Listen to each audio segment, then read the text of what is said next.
Hello everyone. The Ancient Rocks of Chera, written by Kinfamsin Nonkinrah. First, Kinfamsin Nonkinrahine കുറിച്ചിട്ട് ചെറിയ description പറയാം. കിൻഫാംസിൻ നോൺകിൻറഹ് is an Indian English poet. അദ്ദേഹം ഇന്ത്യയിലുള്ള north eastern സ്റ്റേറ്റിലാണ് അദ്ദേഹം ജനിച്ചിട്ടുള്ളത്. ചിറാപുഞ്ചിയിലാണ്, Meghalaya. And അദ്ദേഹം ഖാസിയിലും ഇംഗ്ലീഷ് ലാംഗ്വേജിലും റൈറ്റ് ചെയ്തിട്ടുണ്ട്. And he belongs to Khasi tribe. അതുകൊണ്ട് തന്നെ അദ്ദേഹം മോസ്റ്റ് ഓഫ് ഹിസ് റൈറ്റിങ്സിലെ ഖാസി ട്രൈബ്സിലെ ബുദ്ധിമുട്ടുകളെ കുറിച്ച്, നോർത്ത് ഈസ്റ്റേൺ സ്റ്റേറ്റ്സിലുള്ള ആളുകളുടെ ട്രബിൾസിനെ കുറിച്ച്, അവരുടെ ബുദ്ധിമുട്ടുകളെ കുറിച്ചിട്ടുള്ള ഒരുപാട് കാര്യങ്ങൾ അദ്ദേഹത്തിൻ്റെ റൈറ്റിങ്സിൽ അദ്ദേഹം ഉൾപ്പെടുത്തിയിട്ടുണ്ട്. Most of his writings about that area. പിന്നീട് പറയാനുള്ളത്, അദ്ദേഹം he teaches literature in north eastern hill university. പിന്നെ അദ്ദേഹത്തിൻ്റെ വർക്ക്സ് ആണ്. His works include Funeral Nights and The Distaste of the Earth. പിന്നെ അദ്ദേഹം he won the Shakti Bhatt prize in 2024. Okay, ഇതൊക്കെയാണ് അദ്ദേഹത്തിനെ കുറിച്ച് പറയാനുള്ളത്. ഇനി പോയത്തിലേക്ക് കടക്കാം. The ancient rocks of Chera. Rocks of Chera എന്ന് പറഞ്ഞാൽ ചേരയിലുള്ള പഴയ പാറകൾ, ഒരുപാട് ആൻഷ്യൻ്റ് ആയിട്ടുള്ള പാറകളെ കുറിച്ചിട്ടാണ് പറയുന്നത്. This land is too old. ആ ലാൻഡിനെ കുറിച്ച് പറയാനേ, ഈ ലാൻഡ് ഒരുപാട് പഴകിയതാണ്. ടു ഓൾഡ്, വളരെയധികം പഴകിയതാണ്. And withered for life to be easy. ജീവിതം എളുപ്പമാക്കാൻ കഴിയാത്ത വിധം ക്ഷീണിച്ചും ഉണങ്ങിയതുമാണ് ഈ ഭൂമി. Poverty eats into the hills and squeezes. ദാരിദ്ര്യം മലകളിലേക്കെല്ലാം ആഴ്ന്നിറങ്ങിയിട്ടുണ്ട്. എന്നിട്ട് എന്താണ് സ്ക്യൂസസ്, ആ മലകളെല്ലാം സ്ക്യൂസ് ചെയ്യാണ്. And living from stones and caterpillars. ഇനി അവിടെയുള്ള ആളുകൾ എങ്ങനെയാണ് ജീവിക്കുന്നതെന്ന് പറയാൻ, അവിടെയുള്ള ആളുകൾ എങ്ങനെ ജീവിക്കുന്നത്? A living from stones and caterpillars. അവരെ കല്ലുകളും അതുപോലെ കാറ്റർപില്ലേഴ്സ്, ചെറിയ പുഴുക്കളെയെല്ലാം ശേഖരിച്ചിട്ടാണ് അവർ ജീവിക്കുന്നത്. Gather for out of town drunks. അതെന്തിനാണ് അവർ ശേഖരിക്കുന്നത്? ടൗൺസിന് പുറത്തുള്ള ആളുകൾ, നഗരത്തിന് പുറത്തുള്ള ഡ്രങ്ക്സ് ആണ് മദ്യപാന്മാർക്ക് കണ്ടിട്ടാണ് അവർ ഇതെല്ലാം കളക്ട് ചെയ്യുന്നത്.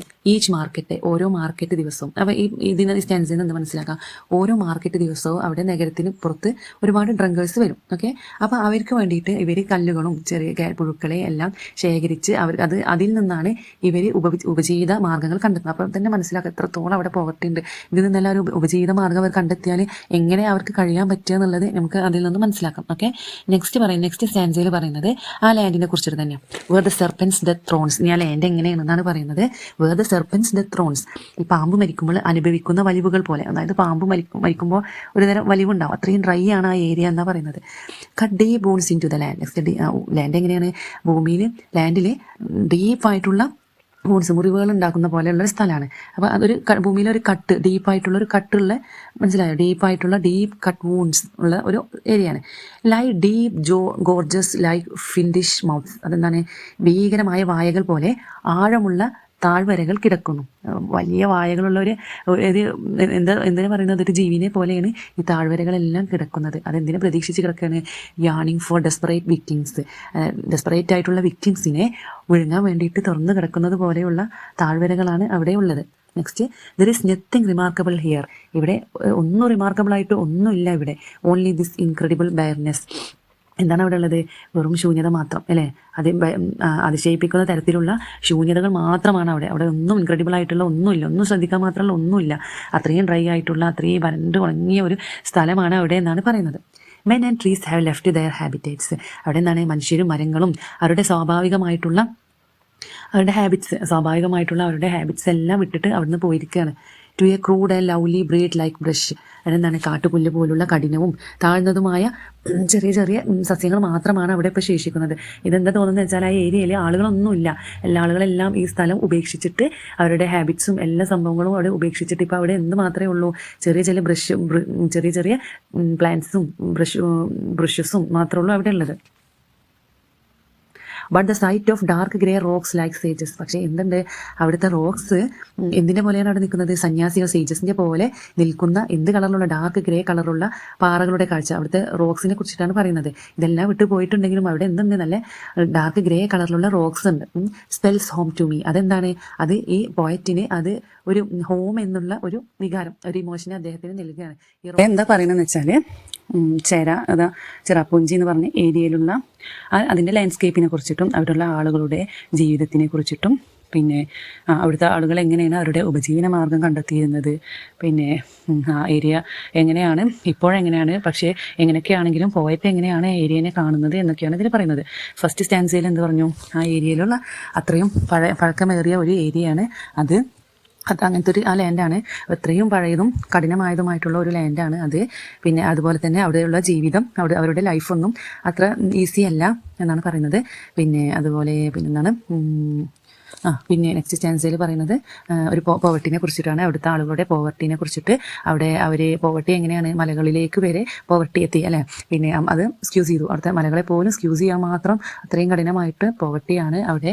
അതുപോലെ അവിടുത്തെ ആളുകൾ കല്ലുകളിലും പുഴുക്കളിലും ഒക്കെയാണ് ആശ്രയം കണ്ടെത്തിയിരുന്നത്. പിന്നീട് പറഞ്ഞത് മാർക്കറ്റ് പ്ലേസ് അല്ലേ, മാർക്കറ്റ് ഡേ എന്ന് പറഞ്ഞാൽ ഒരുപാട് ഹാപ്പി ഉള്ളൊരു ദിവസമാണ് മാർക്കറ്റ് ഡേ എന്ന് പറഞ്ഞാൽ.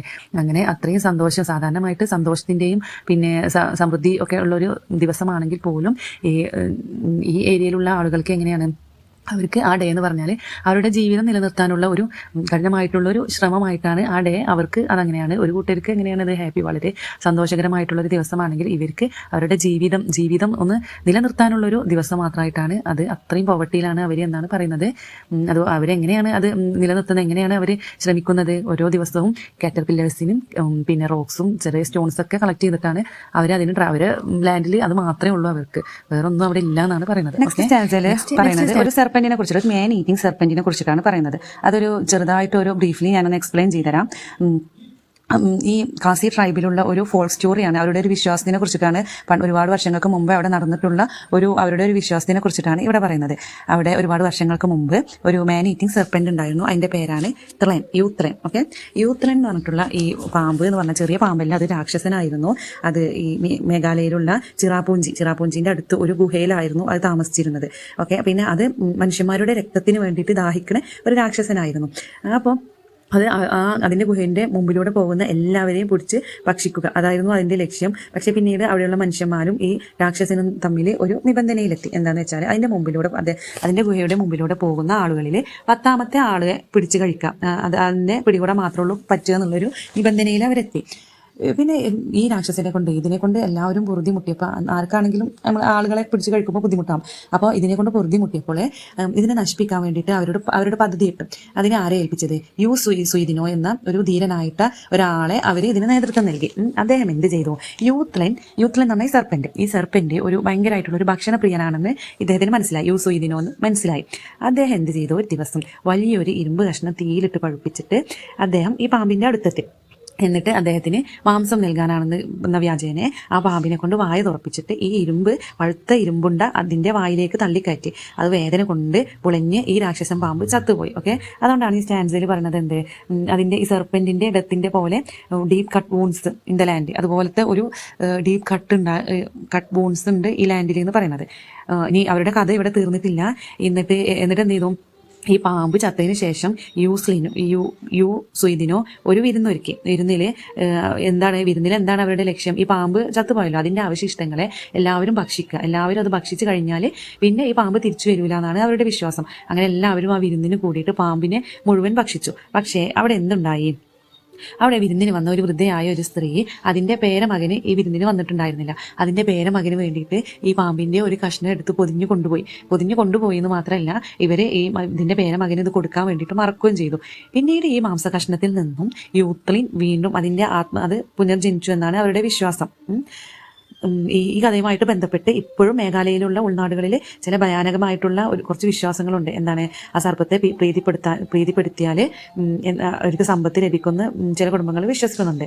അപ്പോൾ അവരെന്ത് ചെയ്തു? ഈ സർപ്പത്തിന് രക്തം കൊടുക്കുവാൻ വേണ്ടിയിട്ട് മനുഷ്യരെ പിടികൂടും. മനുഷ്യന്മാരുടെ രക്തമാണല്ലോ പാമ്പിന് ഇഷ്ടം. അപ്പോൾ അതിന് വേണ്ടിയിട്ട് മനുഷ്യന്മാരെ പിടികൂടിയിട്ട് അങ്ങനെ പിടികൂടുന്ന ആളുകളെയാണ് നോങ്ഷോനോ എന്ന് വിളിക്കും.